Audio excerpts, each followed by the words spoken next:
As a social worker, my days were consumed with untangling the knots of other people's lives. My idea of relaxation was a steaming bath, a glass of wine, and the soothing voice of an audiobook narrator. So when Lisa, my college best friend with a relentless passion for the outdoors, insisted on a camping trip in the lush forests near Asheville, North Carolina, I was skeptical. "It'll recharge your soul," she promised, her eyes sparkling with enthusiasm. The vibrant spring scenery, emerald hills rolling under a cerulean sky, wildflowers bursting in patches along the winding mountain roads, eventually softened my resistance. By the time we reached our secluded campsite, nestled in a clearing, encircled by towering pines and serenaded by a babbling creek, I was almost convinced she was right. We pitched our tent as the sun dipped low, painting the sky in hues of amber and rose. The air was thick with the scent of pine needles and damp earth, a sensory symphony that felt like a balm to my overworked mind. Lisa, ever the optimist, had curated a playlist for the drive, and her infectious energy carried us through the setup. By dusk, we were huddled around a crackling fire, roasting marshmallows until they were golden and gooey, their sweetness mingling with the smoky aroma. We laughed over old memories and swapped stories, Lisa's tales of her recent hiking exploits and my absurd anecdotes from the social work trenches. The stars emerged, a dazzling canopy above the dark silhouettes of the trees, and for a moment, the world felt vast, peaceful, and full of wonder. Sleep came easily that night, lulled by the gentle murmur of the creek. But sometime in the dead of night, a sound pierced the tranquility, high-pitched, rhythmic, like the laughter of children. It was faint at first, drifting through the trees, but it carried an eerie cadence that didn't belong in the stillness of the forest. I stirred, my heart quickening. "Lisa, did you hear that?" I whispered, nudging her awake. She groaned, half asleep. "What?" "That laughter, like kids." She sat up, rubbing her eyes, and we both strained to listen. The sound came again, closer now, a chorus of soft giggles that seemed to dance on the wind. "Probably just other campers," Lisa muttered, though her voice lacked conviction. "Go back to sleep." I tried, but the laughter lingered in my mind, its unnatural quality gnawing at me. It wasn't the joyful sound of children playing, it was too sharp, too deliberate, as if it were meant to be heard. Exhaustion eventually pulled me under, but not for long. The next time I woke, the laughter was unmistakable, no longer distant. It was right outside our tent, a cascade of giggles that sent a chill down my spine. Lisa was already awake, clutching a flashlight, her face pale in the dim.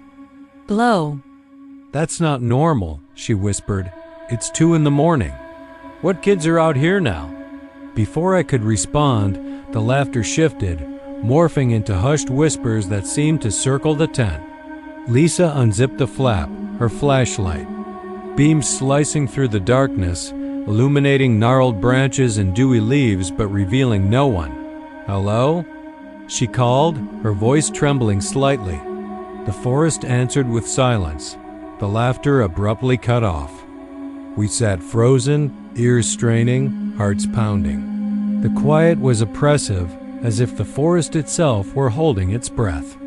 "Maybe it's just the wind," Lisa said, zipping the tent shut, but her eyes betrayed her doubt. We lay back down, clutching the flashlight and the small camping knife, our nerves frayed. An hour later, the giggles returned, now so close I could almost feel the breath of whoever or whatever was making them. They were stifled, as if someone were trying to suppress their amusement, and they came from just beyond the thin nylon of our tent. My chest tightened, my breath shallow. Lisa, bolder than I, unzipped the tent again and shouted, "Thisn't funny." Her flashlight swept the clearing, but it was empty, no shadows, no movement. Just the eerie stillness of the trees. We spent the rest of the night back to back, gripping our meager defenses, jumping at every rustle of leaves. Once I swore I heard the faint creak of a swing, though no playground existed for miles. Pfefferest seemed alive, its whispers and giggles taunting us, as if it were playing a game we didn't understand. Dawn brought relief, the first rays of sunlight filtering through the pines like a lifeline. We stumbled out of the tent, bleary-eyed and exhausted, expecting the world to look normal again. But the sight that greeted us erased any lingering comfort. In front of our tent, the ground was adorned with an intricate spiral of sticks, leaves, and stones, its coils tightening toward a central point with unnerving precision. It wasn't few work of wind or chance, it was deliberate, almost ritualistic. "Did you do this?" Lisa asked, her voice barely above a whisper. "No," I replied, my throat dry. "Why would I?" Lisa's eyes darted around the clearing, searching for answers. "Please tell me this Issa prank." "We're the only ones out here," I said. Thought the words felt hollow. The laughter from the night before echoed in my mind, now paired with the chilling image of the spiral. It felt like a message, though from whom or what. I couldn't fathom. As we began dismantling the tent, a faint breeze stirred the trees, and Lisa grabbed my arm. "Look," she said, pointing to the tree line. Hanging from a low branch was a small bundle, swaying gently. My stomach churned as we approached. It was a doll, crudely crafted from knotted cloth and stuffed with dried grass. Its face bore 11 black dots for eyes and a slanted, painted mouth that curved into a menacing grin.